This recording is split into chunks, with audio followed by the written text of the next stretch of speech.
함께 묵도하심으로 새벽 예배를 시작하도록 하겠습니다. 하나님 아버지, 저희들 오늘도 새로운 달을 허락하여 주셨고 새롭게 말씀을 향하여 나아갈 수 있는 마음을 허락하여 주셨고 하나님 앞에 기도함으로 승리할 수 있도록 저희들에게 기회를 허락하여 주심을 감사합니다. 오늘 우리에게 주신 말씀을 통해서 예수 그리스도께서 우리를 향하여 말씀하시는 그 내용을 저희들 바로 묵상할 수 있도록 인도하여 주셨고 이 말씀을 힘입어 우리의 마음을 치료받고 우리의 영혼을 치료받고 우리의 육체를 치료받아서 하나님의 은혜 가운데 저희들 새 생명을 얻으며 이 세상을 이길 수 있도록 하나님 인도하여 주시옵소서. 함께 하시를 믿사오며 예수님 이름으로 기도드리옵나이다. 아멘. 다 함께 찬송가 260장 우리를 죄에서 구하시려 260장으로 함께 찬양드리도록 하겠습니다. 260장입니다. 우리를 죄에서 구하시려 주 예수 십자가 지셨으니 기쁘게 부르세 할렐루야 나 구원 얻었네. 찬송하세 찬송하세 주님 나를 구하셨네. 찬송하세 찬송하세 주가 구원하셨네. 우리를 주께서 구했으니 이전에 행하던 악한 일과 주하고 더러운 모든 죄를 온전히 버렸네. 찬송하세 찬송하세 주님 나를 구하셨네. 찬송하세 찬송하세 주가 구원하셨네. 나 지금 죄에서 사함받아 거룩한 백성이 되었으니 이 육신 장막을 벗을 때도 겁날 것 없겠네. 찬송하세 찬송하세 주님 나를 구하셨네. 찬송하세 찬송하세 주가 구원하셨네. 우리가 이 세상 떠날 때에 예수의 손목을 굳게 잡고 영원히 즐거운 천국에서 주 함께 살겠네. 찬송하세 찬송하세 주님 나를 구하셨네. 찬송하세 찬송하세 주가 구원하셨네. 아멘. 다 함께 사도신경의 내용으로 우리의 신앙을 하나님 앞에 정중히 고백하도록 하겠습니다. 나는 전능하신 아버지 하나님 천지의 창조주를 믿습니다. 나는 그의 유일하신 아들 우리 주 예수 그리스도를 믿습니다. 그는 성령으로 잉태되어 동정녀 마리아에게서 나시고 본디오 빌라도에게 고난을 받아 십자가에 못 박혀 죽으시고 장사된 지 사흘 만에 죽은 자 가운데에서 다시 살아나셨으며 하늘에 오르시어 전능하신 아버지 하나님 우편에 앉아 계시다가 거기로부터 살아있는 자와 죽은 자를 심판하러 오십니다. 나는 성령을 믿으며 거룩한 공교회와 성도의 교제와 죄를 용서받는 것과 몸의 부활과 영생을 믿습니다. 오늘 우리에게 주신 하나님의 말씀, 우리가 함께 나눌 말씀은 누가복음 5장 27절에서 32절 말씀입니다. 누가복음 5장 27절에서 32절 말씀 제가 봉독해 드리도록 하겠습니다. 그 후에 예수께서 나가사 레이라 하는 세리가 세관에 앉아 있는 것을 보시고 나를 따르라 하시니 그가 모든 것을 버리고 일어나 따르니라. 레이가 예수를 위하여 자기 집에서 큰 잔치를 하니 세리와 다른 사람들이 많이 함께 앉아 있는지라. 바리새인과 그들의 서기관들이 그 제자들을 비방하여 이르되 너희가 어찌하여 세리와 죄인과 함께 먹고 마시느냐. 예수께서 대답하여 이르시되 건강한 자에게는 의사가 쓸데없고 병든 자에게라야 쓸데가 있나니 내가 의인을 부르러 온 것이 아니요 죄인을 불러 회개시키러 왔노라. 아멘. 오늘 본문 말씀을 사제의 은총에 감사하자는 제목으로 함께 말씀을 나누도록 하겠습니다.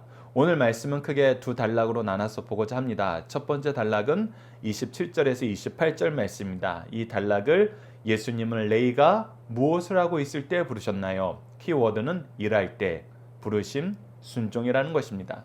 자, 27절 말씀을 보십시오. 그 후에 예수께서 나가사 레이라 하는 세리가, 이 레이라 하는 세리가 바로 마태입니다. 마태복음의 저자인 마태예요. 이 사람의 직업은 뭐였냐면 세리였습니다. 세금 걷는 사람이었어요. 근데 이 세금을 내는 주체가 어디였습니까? 로마였습니다. 그래서 사실 세리는 사람들이 가장 미워하는 직업이었습니다. 왜? 본질적으로 이들이 로마의 앞잡이였기 때문입니다. 그래서 자기 백성들을 괴롭히고 도리어 로마에게 이익을 주는 그런 존재들. 그래서 남자 중에선 세리, 여자 중에선 창기. 이 두 직업이 사실 예수님이 오셨을 때 그 시대에서 가장 비난받는 직업이었습니다. 가장 비천한 존재들이었어요. 그런데 이 사람을 이 세관에 앉아서 일하고 있을 때 어떻게 했어요? 부르셨어요. 나를 따르라. 나를 따르라. 우리가 이번 주 말씀을 통해서 계속 확인하는 것처럼 예수님은 우리를 구원하시는 데 포커스를 두고 계십니다. 그래서 납병 환자 같은 경우도 예배자의 자리를 회복해야 되기 때문에 죄의 문제를 해결받고 예배자의 자리를 회복하고 그 안에서 예수님을 향한 하나님의 뜻, 예수님을 통해서 이루시고자 하시는 하나님의 뜻인 구원의 역사를 받아들여야 되기 때문에 예배자의 회복을 더 중요하게 여기셨고, 어제 중풍병자 같은 경우도 예수님께서는 그 육체 질병을 고치는 것보다는 영혼을 고치시는 것, 죄의 문제를 해결해 주시는 것, 그래서 죄를 용서함을 받았다라고 선언하는 것이 더 중요함을 우리가 확인했습니다. 그렇기 때문에 예수님이 그 제자들을 부르실 때에도 그들이 원래 있던 비천한 자리, 연약한 자리, 어리석은 자리, 낮은 자리, 그것도 중요하지만 무엇이 더 중요했어요? 그들의 영혼을 구원하는 걸 더 중요시 여겼어요. 그들이 하나님 나라의 백성 되는 것을 더 중요시 여겼습니다. 그래서 자격에 상관없이 부르십니다. 부르셔서 그리스도의 복음을 통해서 하나님 나라의 천국 복음을 통해서 구원받기를 원하십니다. 그런데 너무나 놀라운 역사가 있습니다. 너무나 놀라운 역사가 있어요. 바로 28절입니다. 그가 모든 것을 버리고 일어나 따르니라. 이 부분은 우리가 다시 한번 생각해보고 말씀 안에서 다시 한번 묵상해 봐야 되는 것입니다. 우리가 2월 달에 누가복음 말씀을 통해서 하나님의 비유인 천국의 비유인 씨 뿌리는 자의 비유가 나타납니다. 근데 이 씨 뿌리는 자의 비유를 보면은 말씀은 들어가요. 하나님의 말씀을 예수님을 통해서 우리에게 공급해 주십니다. 그런데 그 말씀을 받아들이는 밭의 모양이 각각 제각각이에요. 근데 제자들의 모습은 우선 가룟 유다가 나오긴 했지만 무엇이었냐면 순종하였다라는 그 말씀을, 그 예수님이 제자들을 부르시는 사건이 기록되어 있는 곳에서는 공통적으로 나타납니다. 그가 부르심에 순종했다는 건 뭐예요? 왜 세리라는 직업을 가지고 있어요? 우리가 함께 묵상할 말씀도 한번 보면서 보십시오. 베드로나 요한과 야고보가 왜 어부의 직업을 가지고 있었어요? 그거는 생계를 위해서였습니다. 우리가 세상 염려를 위한 거였어요. 물론 그것이 일반적인 세상 염려랑 다릅니다. 하나님께서는 우리가 6일 동안 힘써 일하라 그랬어요. 그래서 직업을 갖는 거는 중요한 겁니다. 합당한 거예요. 하나님께서 세우신 창조의 질서 안에서 수고의 열매를 맺는 것은 너무나 중요해요. 그래서 우리가 2024년 표 예배로 교회로 나오는 길을 평탄하게 하소서라고 했을 때 우리가 마지막으로 살펴본 128편 말씀, 시편 128편 말씀 안에서도 우리가 무엇으로 먼저 복을 누려요? 우리가 수고함으로, 일함으로 복을 누리는 것이 첫 번째 모습이에요. 그렇기 때문에 일하는 건 맞습니다. 그런데 더 본질적인 건 뭐였냐? 우리가 일하는데 그 이유가 무엇이었냐? 우리가 참으로 신경 쓰면서 해야 되는 것은 무엇인가? 그것은 바로 예수를 따르는 것이다. 예수를 통해서 우리가 수고의 복을 누릴 때 단순히 우리가 먹고 사는 일이 걱정되어서 우리가 무엇인가를 이루는 것을 위해서 각자 자기의 소견에 맞는 것이 있겠죠. 근데 그것보다는 우리 공동체에게 주신 복음을 위해서 예수 그리스도를 따르는 것이 더 중요하다는 거예요. 우리가 삭개오 예에서도 받고 이 마태 예에서도 받지만 예수 그리스도를 만나면은 그 안에서 참된 평화를 누린다는 것입니다. 참된 은혜를 누린다는 거예요. 생명의 회복을 누린다는 것입니다. 예수님의 부르심을 받은 제자들이 그것을 알고 어떻게 됐어요? 순종하게 되었어요. 자, 마태복음 4장 18절에서 19절도 봅시다. 갈릴리 해변에 다니시다가 두 형제 곧 베드로를 하는 시몬과 그의 형제 안드레가 바다에 그물을 던지는 것을 보시니 그들도 생계를 위해서 일하고 있었어요. 그들은 어부라 말씀하시되 나를 따라오라 내가 너희를 사람 낚는 어부가 되게 하시리라 하시니 그러자 어떻게 했어요? 즉각 따랐어요. 예수님 무엇 하시겠다 그래요? 이제 사람 낚는 어부가 되게 하시겠다 그래요. 이제 천국 복음을 위해서 천국의 확장을 위해서 내가 너희들을 쓰겠다 했더니 순종하는 거예요. 왜? 그것이 우리 삶의 본질이거든요. 우리 삶의 이유거든요. 그 이유에 예수님께서 좀 더 적극적인 위치에 먼저 된 사람의 위치로 우리를 부르시고 계세요. 그때 순종했다는 것입니다. 마태복음 4장 21절도 보십시오. 거기서 더 가시사 다른 두 형제 곧 세베대의 아들 야고보와 그의 형제 요한이 그의 아버지 세베대와 함께 배에서 그물 깁는 것을 보시고 부르시니 마태복음 9장 9절도 보시죠. 예수께서 그곳을 떠나 지나가시다가 마테라 하는 사람이 세간에 앉아있는 것을 보시고 이르시되 나를 따르라 하시니 일어나 따르니라. 이 제자들의 공통적인 특징은 일할 때 주님께서 부르셨고 부르셨을 때 순종하였다. 부르심과 순종, 이 역사의 하모니, 가장 아름다운 은혜의 역사를 우리가 지금 보게 되었다는 것입니다. 우리가 이 일이 이루어질 때 미리 이루어졌던 일들이 무엇인가요? 이 부르심에 순종하게 하시기 위해서 예수님이 먼저 행하셨던 것, 우리가 마태복음을 통해서도 잘 나타나지만 예수님은 먼저 가르치시고 선포하시고 고치신 일을 통해서 예수께서 그리스도이심을 우리에게 끊임없이 보여주고 있습니다. 그래서 항상 부르시는 분이 먼저 일하세요. 먼저 일하신 분이 먼저 섬깁니다. 먼저 부르시는 분이 더 사랑하세요. 그것이 믿음의 가문과 교회의 특징이라는 거예요. 그래서 여러분들이 이 말씀을 보실 때 우리가 일할 때 열심히 수고할 때 부르시는 주님을 통해서 첫 번째 우리가 얻어야 될 교훈은 우리는 항상 근면성실하게 일해야 된다. 그것이 창조의 질서 안에서 우리가 먼저 행하고 있어야 될 일들이다. 두 번째, 예수님이 그렇게 일하고 있을 때 부르시기 때문에 우리가 열심히 일하지만 두 번째는 무엇이 중요하다? 그의 부르심에 순종하는 것이 중요하다. 그의 부르심에 순종하는 것이 중요하다. 그런데 우리가 예수님을 통해서 항상 보게 되는 거, 그의 부르심이 합당한 부르심이다라는 것을 우리가 어떻게 믿음으로 받아들일 수 있는가라는 것을 보면은 그가 먼저 일하셨고 먼저 사랑하셨고 동시에 무엇을 보여주신다? 우리가 다니엘서를 통해서 계속 확인하는 것이지만 하나님이 통치하심을 보여주신다. 하나님이 통치하신다. 그래서 우리가 안 하면 우리 가족들 어떻게 먹고 살아요? 이 일이 먼저 되면은 우리가 저를 놓치면 어떻게 해요? 염려와 걱정과 근심이 많을 수 있습니다. 근데 그것이 우리가 씨 뿌리는 비유에서 어느 밭에 해당하는 것입니까? 가시떨기의 밭에 해당하는 거죠. 잘하지만 세상 염려와 여러 가지 문제에 의해서 우리가 그 복음의 열매를 맺는 데에서 벗어나는 것입니다. 믿음의 길에서 벗어나는 거예요. 순종의 길에서 벗어나는 겁니다. 근데 우리가 그 사람의 믿음이 연약해 이렇게 일방적으로 그 사람을 평가하고 비판하는 것으로 끝나면 안 됩니다. 왜? 예수님이 하시는 일을 보라는 거예요. 예수님은 하나님의 통치가 이 땅에 여전히 임하고 계심을, 그리고 하나님의 놀라우신 일이 큰 은혜의 역사가 이 백성들 가운데 예수 그리스도를 통해서 성취됨을 보여주셨어요. 그래서 우리가 말로만 하는 가르침이 아니라 예수님처럼 보여주시는, 행동으로 나타내시는 그 열매를 스스로 증거하시는 그 역사가 우리에게 먼저 돼야 된다는 것입니다. 부모로서 그 역사의 증거를 보여줘야 돼요.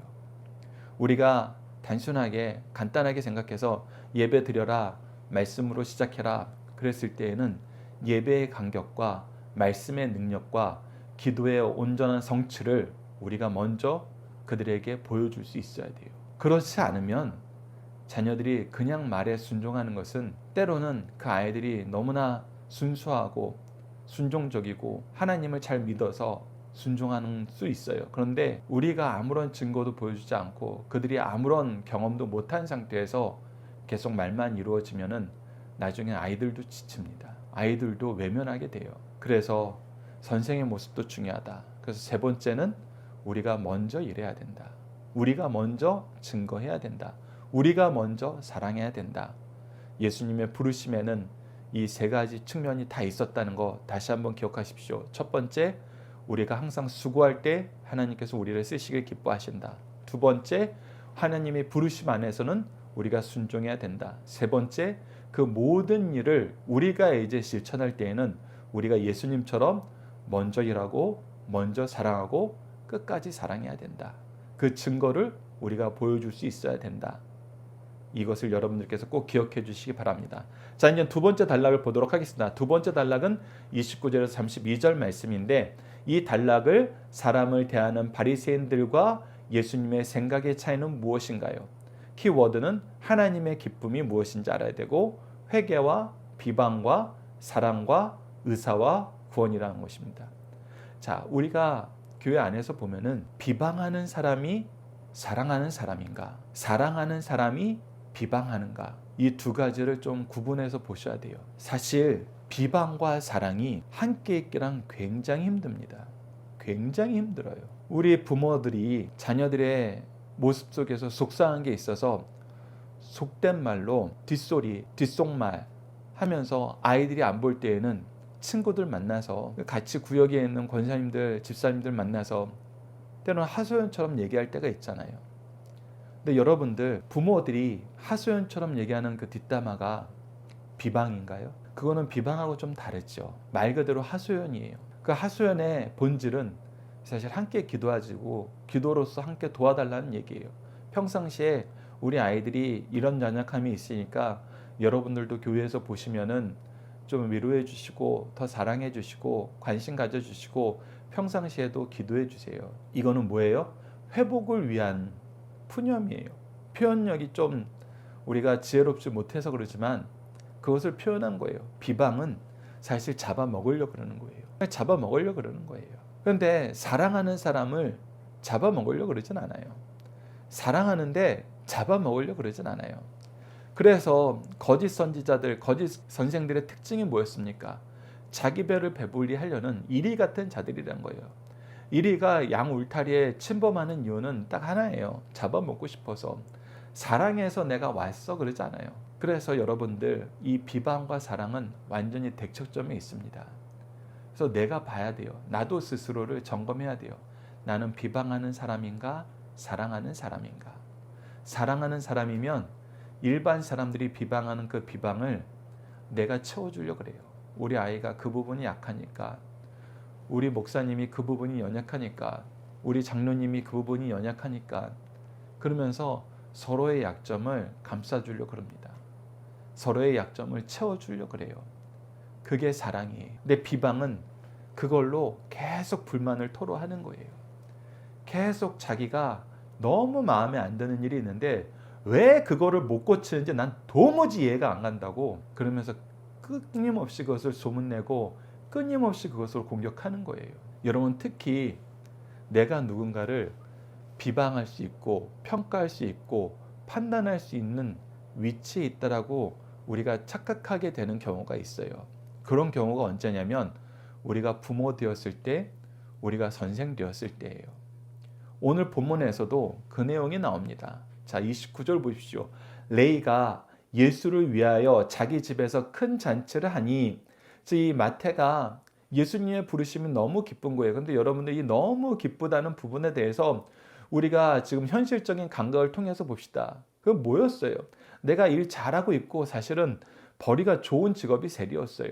그런데 예수님을 만나서 그거 때려친 거예요. 그러니까 우리가 쉽게 생각하면 됩니다. 직장 생활 열심히 하면서 세상적으로는 그래도 돈 잘 번다라는 그런 직장을 가지고 있었어요. 근데 어느 날 갑자기 부르심을 받은 거예요. 소명을 느낀 거예요. 그래서 나 이거 다 내려놓고 신대원 가겠다라고 얘기하고 가족들에게 협조를 구하는 거예요. 그리고 이 말씀을 전하는 것이 예수 그리스도의 길을 따르는 것이 나에게 너무 행복합니다. 그러면서 자기가 이제 앞으로 가난해질 텐데 경제적으로 어려워질 텐데 자기 가산을 다 털어서 또 예수님을 위한 잔치를 하는 거예요. 근데 잔치를 하는 이유가 딱 한 가지 있어요. 그것이 뭐예요? 너희들도 예수님 만나라. 너희들도 예수님 만나라. 가족들아, 친구들아, 이웃 사람들아, 너희들도 예수님 만나서 나와 같은 기쁨에 참여하자. 여러분 이거 현대적으로 생각하면 굉장히 어려운 일입니다. 굉장히 어려운 일이에요. 내가 이제 앞으로 잘 버는 직장을 내려놓게 되었는데 그 직장을 통해서 벌었던 수익을 가지고 예수님을 전하는 데 쓰는 거예요. 아낌없이 쓰는 거예요. 그런데 마태가 그걸 하고 있어요. 그래서 사실 이 마태의 신앙은, 마태의 믿음은, 마태의 기쁨은 정말 우리가 현대사회에서 경험하지 못하는 기쁨인 것입니다. 그런데 그때 어떤 사람들이 있어요. 30절 보시죠. 바리새인과 그들의 서기관들이 그 제자들을 비방하여 이르되, 즉 예수님의 제자들을 비방하는 거예요. 왜? 너희가 어찌하여 세리와 죄인들과 함께 먹고 마시느냐. 자, 마태는, 레이는 자기가 받은 구원의 은혜가 너무나 감사해서 자기 동무들을 불렀어요. 세리들을 불렀어요. 이웃에서 평상시에 비난받고 그 연약한 사람들 불렀어요. 그래서 예수님과 함께 이 잔치에 참여하자. 내가 예수님을 만나서 이 기쁨 누리는 거, 이 기쁨이 너희의 기쁨이 되길 바란다 라고 얘기하면서 예수님을 알려주기 위해서 자기 친구들을 사랑으로 불렀는데, 바리새인들과 그들의 서기관들은 뭐 했어요? 야, 하나님을 전한다면서, 하나님의 말씀을 전하는 사람들이, 하나님의 일을 한다는 사람들이 어떻게 저 나쁜 세리들과 함께 앉아서 식사를 나눌 수 있느냐. 그 얘기는 뭐예요? 어찌 그들을 사랑하면서 그들과 하나 될 수 있느냐라는 거예요. 즉 사랑하는 사람과 비방하는 사람은 분명히 나눠져 있습니다. 오늘 본문 말씀에서는 예수님이 사랑하는 사람으로 나오기보다는 우리가 자세히 보면 누구가 사랑하는 사람으로 나오고 있어요? 마태가, 레이가 도리어 사랑을 실천하는 사람으로 나와요. 자기 가산을 털어서 예수님 만나는데 자기 친구들을 불렀거든요. 자기 동료들을 불렀어요. 그러나 오히려 비방하는 사람들은 뭐예요? 자기 시간도 그들이 뭐 하는데 온 거예요? 잔치하는데 온 거예요. 잔치상이 차려졌다니까 자기네들도 잔치 음식 먹으러 온 거예요. 먹으러 와서 뭐예요? 사람으로 하는 그 모든 일을 비난해요. 비방해요. 공격해요. 그래서 여러분들 분명히 기억하셔야 됩니다. 비방과 사랑은 함께 있을 수 없어요. 사랑한다면 비방할 수 없고, 비방하는 사람이 사랑한다고 얘기하는 것은 위선입니다. 내가 너 잘 되라고 하는 얘기인지 알지? 말로 하지 마세요. 행동으로 보여주세요. 삶으로 보여주세요. 섬김으로 보여주세요. 먼저 사랑해 주시고 더 사랑해 주시고 끝까지 사랑해 주세요. 그래서 아이들이 알아요. 요즘 젊은 세대들이 알잖아요. 회사에서 내가 너 위에서 얘기하는지 알지? 그렇게 시작하면은 야, 이 사람 또 자기 주장하고 자기 주장으로 나를 그냥 조율하려고 하는구나. 사랑 아닌 거 알아요. 사랑하면은 그렇게 얘기할 필요 없어요. 나 사랑하는지 알아요. 그렇기 때문에 여러분들 이 내용을 보십시오. 그리고 중요한 것은 이제 예수님의 말씀입니다. 우리가 주목해 볼 건 예수님의 말씀에 있습니다. 자, 31절 보십시오. 예수께서 대답하여 이르시되 건강한 자에게는 의사가 쓸데없고 병든 자에게라야 쓸데가 있나니 내가 의인을 부르러 온 것이 아니요 죄인을 불러 회개시키러 왔노라. 하나님이 우리를 위해서 예수님을 보내주신 이유는 무엇이냐는 거예요. 우리의 죄의 문제를 해결하기 위해서 오셨다는 거예요. 그래서 첫 번째 선언이 무엇이에요? 세례 요한부터 미리 선언하여서 예수님이 오시는 길을 평탄하게 하면서 사람들이 예수님을 만날 수 있도록 세례 요한이 미리 준비했던 그 길이 뭐였어요? 회개였어요. 그리고 천국에 대한 소망이었어요. 부자든 가난한 자든 높은 자든 낮은 자든 건강한 자든 연약한 자든 그 부분에선 동일했어요. 회개하라 천국에 가까웠느니라. 너희들이 죄를 자복하고 말씀을 통해서 죄를 발견하고 하늘나라를 소망하라. 그랬을 때 예수 그리스도의 오심이 너희들 안에 얼마나 큰 은혜인지, 큰 능력인지, 영원한 생명인지 깨닫게 될 것이다. 하나님은 이를 위해서 미리 준비하고 계시고 반드시 이를 이루신다. 그랬는데 도무지 회개하지 않는 사람들, 자기가 스스로 의인이라고 생각하는 사람들. 자, 자기가 스스로 의인이라고 생각하는 사람들의 특징은 뭐예요? 자기가 하나님 앞에 있지 않아요. 하나님 앞에 있다라고 생각하면은 저는 죄인입니다. 저를 떠나소서라고 고백할 수밖에 없어요. 그런데 내가 누구한테 비교했더니 의인인 거예요. 저 세리들한테 비교했더니 의인인 거예요. 저 창녀들한테 비교했더니 의인이라는 거예요. 그래서 자기가 죄라는 심각한 질병을 가지고 있는 줄 모르고 자기 눈에는 자기가 겉은 더 멀쩡해 보인다는 거예요. 속은 더 썩어 있어요. 사랑이 없어요. 비방밖에 없어요. 섬김이 없어요. 오히려 탐욕으로 자기가 높아지려는 것밖에 없어요. 그럼에도 불구하고 나는 무엇이라고 선언해요? 나는 의인이다. 너에 비해서 내가 더 좋다. 세상 사람들 입장에서는 그렇게 보일 수 있어요. 그런데 오히려 그 생각이 무엇을 막아요? 하나님이 치료하실 때 치료의 부르심에 나아가는 걸 막아요. 가장 미련한 거예요. 가장 미련한 거예요. 우리가 육체적으로 연약함이 있어서 우리 대한민국 사회에서 이거 너무나 극명하게 드러나는 것 중에 하나가 이게 있습니다. 내가 평상시에 약한 부분이 있어요. 힘드는 부분이 있어요. 이상하게 컨디션도 안 좋고 얼굴도 푸석푸석해요.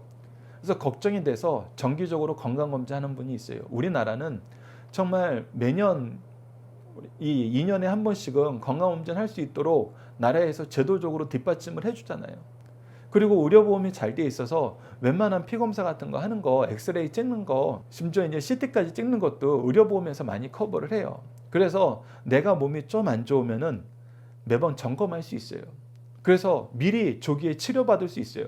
이것이 나라적으로도 그 사람의 인생에서도 훨씬 더 좋은 거거든요. 이미 병이 심각하게 진행되어서 그 사람 치료하려면 나라 입장에서도 사실 정부 지원금이 더 나가야 되고 그 한 사람으로 인해서 오는 사회적인 문제를 해결하려면 훨씬 더 힘들어요. 그래서 조기에 검진받고 조기에 치료받으라. 이것이 나라를 위해서도 좋고 그 사람의 개인의 인생과 그 가족들에게도 너무나 유익한 거예요. 그래서 그것을 항상 하라 그래요. 그리고 항상 하는 것은 좋다 그래요. 그런데 겉으로 볼 땐 너무나 멀쩡한 거예요. 평상시에도 쌩쌩해요. 그래서 나는 건강하기 때문에, 나는 평상시에 자기관리 잘하기 때문에 난 건강검진 안 받아도 돼. 이러다가 솔직히 특히 암의 특징 중에 하나가 뭐예요? 침묵의 장기라고 불리우는 곳에 암이 발병을 하면은 정말 마지막에 가서야 그 증상이 나타나잖아요.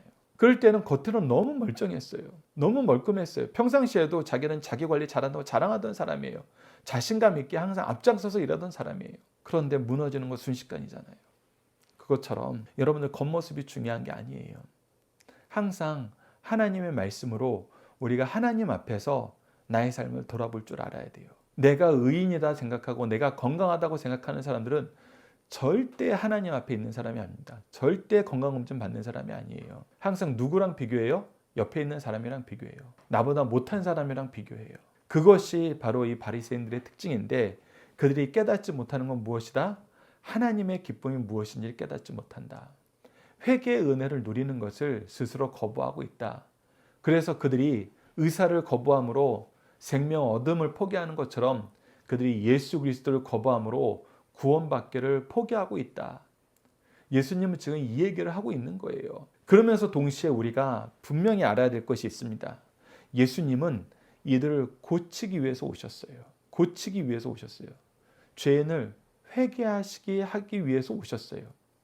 어떤 사람은 또 이 말씀을 역으로 이용해서 또 나쁜 짓을 하는 사람도 있습니다. 무엇이냐면 예수님이 죄인들과 함께 하셨잖아. 그러니까 내가 죄인들과 함께 하면서 내가 예수 그리스도가 하신 것처럼 그 일을 할래 하면서 나쁜 짓을 하는 사람들하고 너무 친하게 지내는 사람이 있어요. 근데 여러분들 그것도 틀렸습니다. 왜? 예수님은 분명히 얘기하세요. 내가 무엇하러 왔다? 그들을 회개시키러 왔다. 우리가 그들을 만나서 그들의 기쁨이 충만한 이유는 뭐예요? 내가 세상 그 부귀 영화 다 버리고 예수님 만난 것이 가장 행복하더라. 그래서 그들을 예수께로 인도하는 일을 하는 거예요. 마치 마태가 그 일을 하는 것처럼, 오늘 본문 말씀에서 29절에서 레위가 그 일을 하는 것처럼. 그런데 도리어 자기가 나쁜 짓 하고 싶어서, 그들과 짝하고 싶어서 그들에게 달려가고서 그들이 원하는 것을 같이 하면서 나는 예수님처럼 행한다, 그렇게 얘기하고 있어요. 여러분들, 이거는 정말 더 나쁜 거예요. 더 나쁜 거. 예수님까지 이용해 먹는 것입니다. 이거 주의하셔야 돼요. 이런 일이 생길 수 있어요. 우리가 목표라는 것이 그들의 회개일 때에는, 여러분, 우리는 양쪽에서 욕먹을 가능성이 훨씬 더 많아요.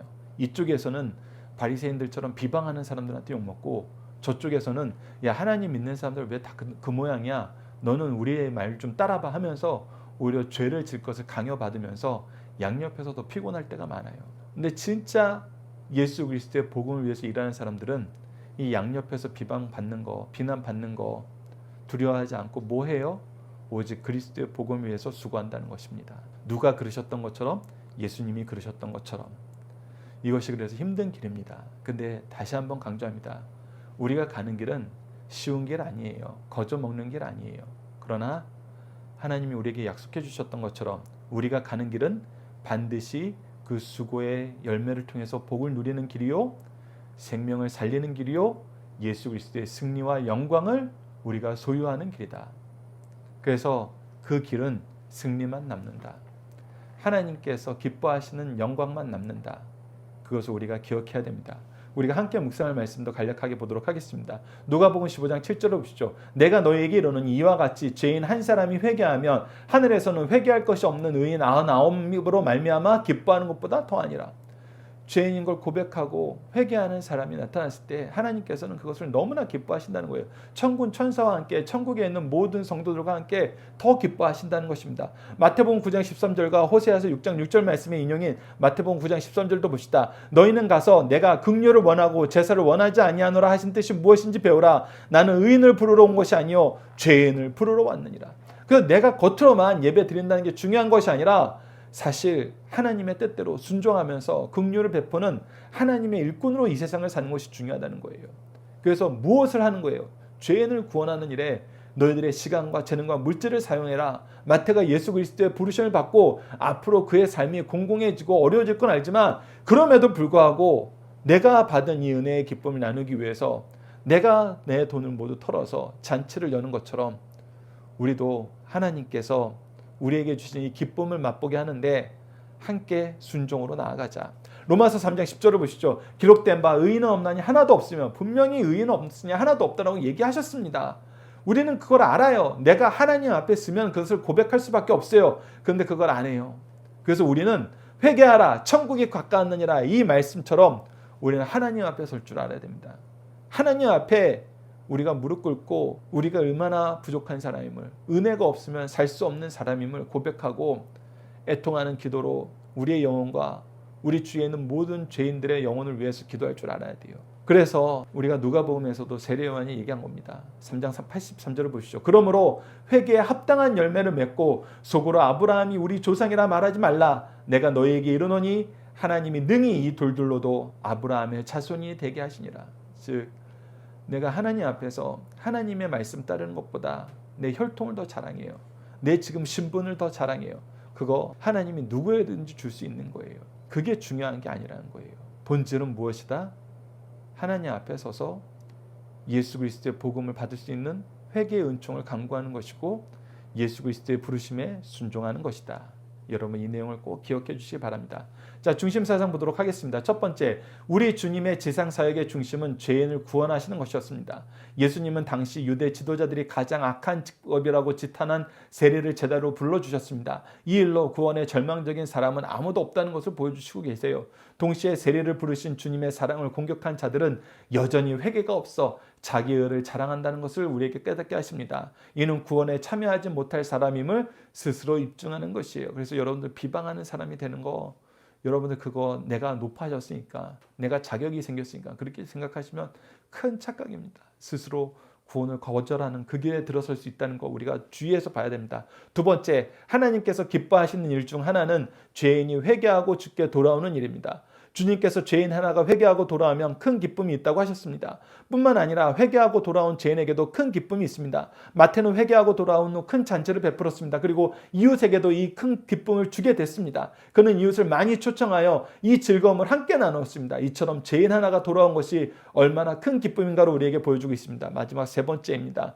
주님은 영육간의 고질병을 고치는 최고의 명이시라는 겁니다. 우리 주님께서는 자신이 영적인 의사가 되심을 친히 선언하셨어요. 그러므로 영적으로 병든 죄인들을 건강하게 치료하여 하나님 앞에 쓸모있는 일꾼으로 만드시고 영벌에서 영생에 이르게 하신다는 것입니다. 그러므로 이 은혜를 받은 자들의 삶은 기쁨이 충만함으로 장례식처럼 슬픈 삶이 아니라 기쁜 잔치와 같은 삶임을 우리에게 가르쳐주고 있습니다. 우리 자녀들과 함께하는 기도 훈련 내용을 통해서 함께 기도하는 시간 갖도록 하겠습니다. 함께 기도하시겠습니다. 죄인을 찾아오시고 부르시고 함께 하시기를 기뻐하시는 하나님, 죄악 가운데 있는 우리를 부르사 함께하여 주시고 자녀 삼아 주심을 감사합니다. 예수님을 통해 대신 죄의 값을 치르시고 우리를 자녀 삼아 주시면서 사랑과 자비와 온유와 긍휼하심으로 우리를 대하셨는데 우리는 이를 따르기보다는 비난과 비방과 외면으로 복음을 전해야 될 영혼들을 대함을 용서해 주소서. 우리도 주님처럼 그들을 찾아가 부르고 섬기고 사랑하고 용서하고 함께 기뻐하는 삶을 살 수 있도록 도와주소서. 우리에게 주님의 마음과 사랑이 넘치도록 도와주소서. 예수님 이름으로 기도드립니다. 아멘. 마치도록 하겠습니다. 하늘에 계신 우리 아버지, 아버지의 이름을 거룩하게 하시며 아버지의 나라가 오게 하시며 아버지의 뜻이 하늘에서와 같이 땅에서도 이루어지게 하소서. 오늘 우리에게 일용할 양식을 주시고 우리가 우리에게 잘못한 사람을 용서하여 준 것 같이 우리 죄를 용서하여 주시고 우리를 시험에 빠지지 않게 하시고 악에서 구하소서. 나라와 권능과 영광이 영원히 아버지의 것입니다. 아멘. 각자 기도하는 시간 갖도록 하겠습니다.